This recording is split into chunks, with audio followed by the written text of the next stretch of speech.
One of the reasons that old vines not only look great and it always sounds good being able to talk about them is they actually have a reason that they improve wine quality.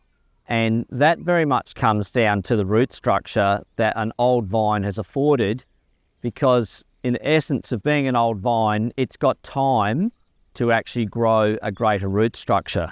And we've dug these soil pits here today just to give you an indication of where young vines will have penetrated their root system to versus over the last 80 years where these vines have had a chance to actually get down to. In this pit here, we've got a classic red-brown earth soil here. So you've got a horizon, which is like a sandy loam over a red clay, which you can see down here. These are beautifully structured clays, generally in the Barossa. They're high in calcium.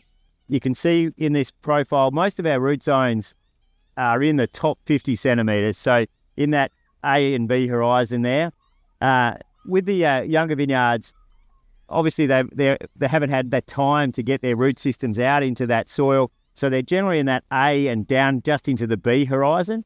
With the old vines, they are very much able to spread their roots out in 360 degrees around the vines. And in this instance, you can see there's some bigger roots in this soil pit that are pushed right out into the mid-row here. In some of our old Shiraz vineyards, up to 12 metres in diameter around the actual vine itself. And they're able to push their roots down into that fractured rock. And actually, the root systems that go down into that rock area are your survival roots. So your topsoil gives you your growth and all that sort of stuff. When that topsoil dries out, those survival roots, which are down at depth, they're the ones that they keep the vines alive. So these old vineyards have extra resilience because of that ability to get their root systems deep into these soils and draw moisture from them when it's really tough. Whereas your younger vines are only in that topsoil, so they don't have the same resilience. So we do see less yield fluctuation with the old vines than we do with the younger vineyards. What was really interesting when we went down into this pit and you actually put your hand on the sides of the walls there where the excavation's been, you can actually feel the moisture that is still actually down deep. We're in a pretty dry year this year, so it's hard to imagine water's actually been able to infiltrate that way. But the soils still have moisture, and that's what the plant is drawing from. I always find, the conversation leads to old vines and minerality. And for me, if you see the fine hair roots that go through that rock profile, they've gone through the loam, through the clay, and they're penetrating through the rock, and they're drawing their moisture from there. I find it's not an unreasonable conclusion to garner that the plant itself is able to actually extract minerals that are dissolved in the water that it's coming from, and that they're actually able to be taken up into the plant and give it that kind of extra dimension on the palate. It's perhaps undescribable, but it's more of a feeling and a sensation that you get from old vine wine, and it's a density, if you like, that you see in the wines that you drink from that have been made from an old vine site like this. Looking at old vines, this is a really good example of an old vine. You can see that this vine has got a lot of capacity, carbohydrates and storage in the actual framework of the vine. This is what really drives these. This is like a big engine for this vine. We looked at the root systems. These root systems are well distributed around this vine. And again, that capacity in the actual plant and its root system, through the tough seasons and and in most seasons, it's got capacity to actually maintain its growth. We're trying to create a nice shape here with no fruit touching fruit.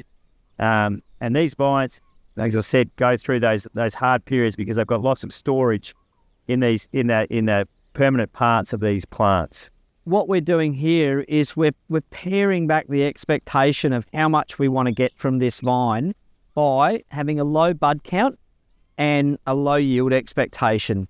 So that gives less foliage, less pull through of moisture through the plant, And in a dry-grown vineyard where its only source is going to be rainfall or what's been preserved in the soil, we need to make sure that this is going to be able to do the journey from spring through the summer and into the autumn, where the fruit is then harvested, and not collapse and not defoliate.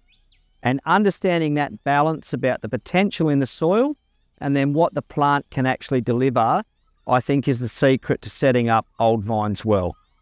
So beyond the preservation of these old sites, that really comes down to what do the wines taste like that come from old vineyards. And we see year in, year out, a freshness in these wines, which is, to me, is related to the resilience that the wines have when they're being grown in the vineyard. We don't see the vineyards capitulate over too much heat or lack of water, and the freshness that can be retained in that fruit comes out on the tasting bench with bright colours, flowing mouthfeel, dense texture across the palate. There's that X factor that I believe is coming from the root system through those rocks, and then it's the fineness of the tannins that old vines get. And part of that, I think, is also the fact that they ripen a little later in the growing season, where it tends to be a little cooler. And when we wrap all those things up together, it gives us this unique expression that now underpins very much what is a Torbreck style.